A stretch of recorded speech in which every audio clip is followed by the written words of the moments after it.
రాజధాని అమరావతికి సంబంధించిన పనులు శరవేగంగా కొనసాగుతున్నాయని టీడీపీ ఏపీ అధ్యక్షుడు పల్లా శ్రీనివాసరావు అన్నారు. రాష్ట్ర వ్యాప్తంగా అన్నా క్యాంటీన్ ఏర్పాటును ప్రజలంతా కోరుకుంటున్నారని తెలిపారు.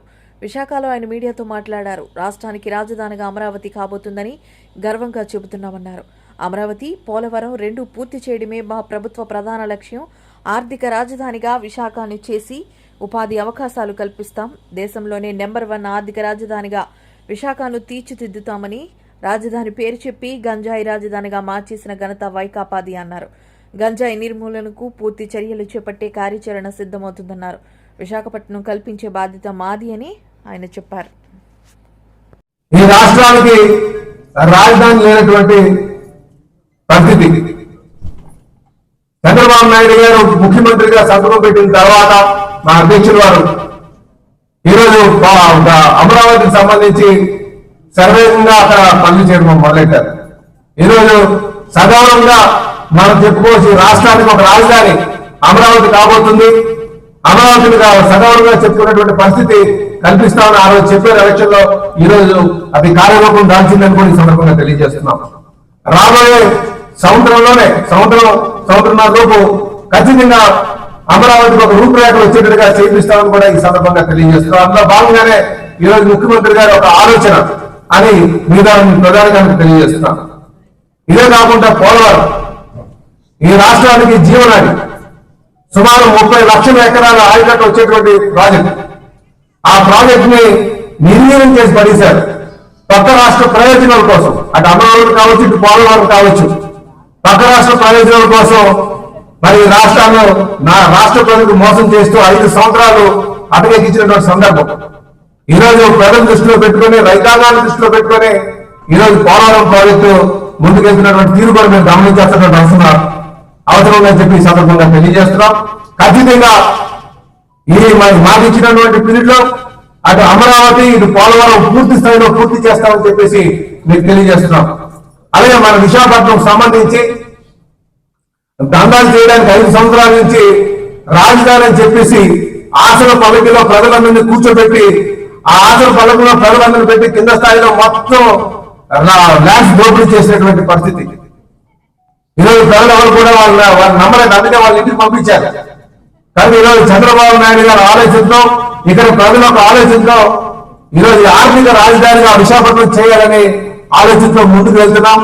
ఖచ్చితంగా మంచి ఉపాధి అవకాశాలు కల్పించి మంచి సర్వతోముఖ అభివృద్ధి చేయడానికి విశాఖపట్నానికి చంద్రబాబు నాయుడు గారు ఒక బృహత్తర ప్రణాళికతో ముందుకెళ్తారని చెప్పి సందర్భంగా తెలియజేస్తూ, ఖచ్చితంగా విశాఖపట్నాన్ని ఆర్థిక రాజధానిగా ఈ దేశంలో మంచి ఖ్యాతి వచ్చేటట్టుగా చేపిస్తామని చెప్పేసి ఈ సందర్భంగా తెలియజేస్తున్నాం. అలాగే సోదరులారా,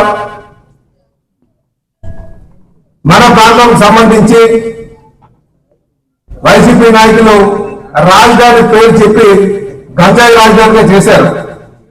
నిన్న మా హోంమంత్రి గారు కూడా దాని మీద రివ్యూ చేయడం జరిగింది. గంజాయికి సంబంధించి ఉక్కు పాలనతో ముందుకు వెళ్తాం.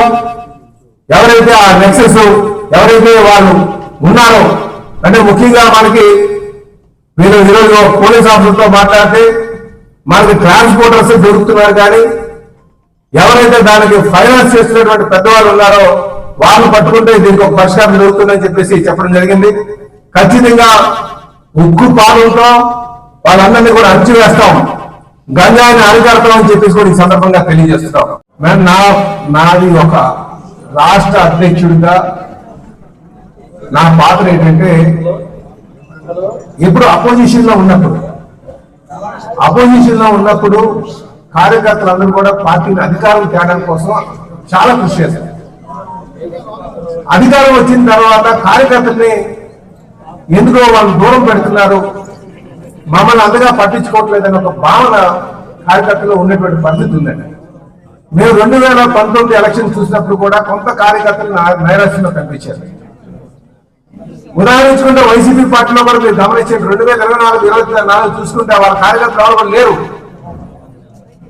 అయితే నాకున్నటువంటి ఆలోచన ఏంటంటే, అధికారం ఉన్నప్పుడు కార్యకర్తలని ప్రభుత్వాన్ని సమన్వయం చేసుకుంటూ కార్యకర్తలకి ప్రభుత్వంలో భాగస్వామ్యం చేయడం కోసం ఏ విధంగా అయితే నామినేట్ పదవులు ఉన్నాయో ఆ పదవులు ఇచ్చి ప్రభుత్వంలో భాగస్వాములు చేసి మళ్ళీ ప్రభుత్వం మమేకమై పార్టీతో మమేకమై ఉండేటట్టుగా చేయడం ఒక వారధిగా నా ప్రధాన కర్తవ్యంగా నేను భావిస్తున్నానని చెప్పి ఈ సందర్భంగా తెలియజేస్తున్నానండి. అంటే అధికారం ఉన్నప్పుడు కార్యకర్తలను దూరం చేసుకోకుండా పార్టీని అది ప్రభుత్వాన్ని సమన్వయం చేసుకుంటూ వాళ్ళ ప్రోత్సాహంతో ముందుకు వెళ్ళేటట్టుగా.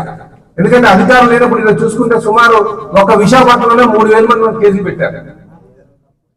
అయినప్పుడు ఎన్ని కేసులు పెట్టినా సరే పట్టుదలతో ఈరోజు పార్టీకి కార్యకర్తలు ఉన్నారు కనుకనే మేము అత్యంత రాగలిగాం. ప్రజలకు ఆలోచన ఉంటుంది. ప్రజలను ముందు నడిపించి ముందు తీసుకొచ్చి ఓటు వేయడంలో కార్యకర్త చాలా కీలకంగా ఉంటారు. అధికారం వచ్చిన తర్వాత కొన్ని పరిస్థితుల వల్ల మళ్ళీ కొంచెం నైరాశ్యానికి గురవుతున్నారు. ఆ నైరాశ్యానికి గురి కాకుండా ఉండే విధంగా నేను నాయకత్వం చేస్తాను, ఆ సమన్వయం చేస్తానని చెప్పి మీ ద్వారా నేను నాయకులకి కార్యకర్తలకి అందరికీ తెలియజేస్తాను.